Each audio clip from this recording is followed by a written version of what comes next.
इसी के साथ मैं इस प्रोग्राम के इख्तिताम का ऐलान करता हूँ और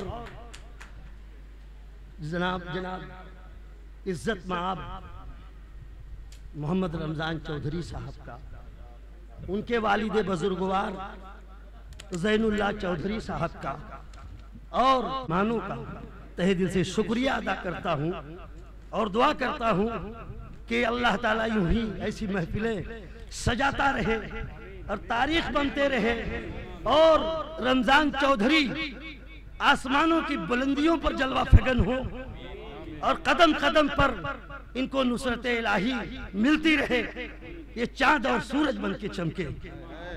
रमज़ान चौधरी जिंदाबाद जिंदाबाद जिंदाबाद।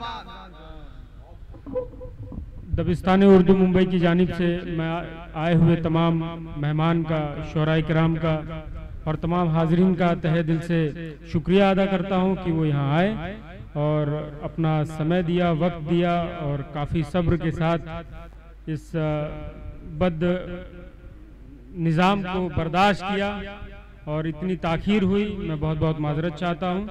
बहुत बहुत शुक्रिया। अस्सलाम वालेकुम। यह है जामे बात।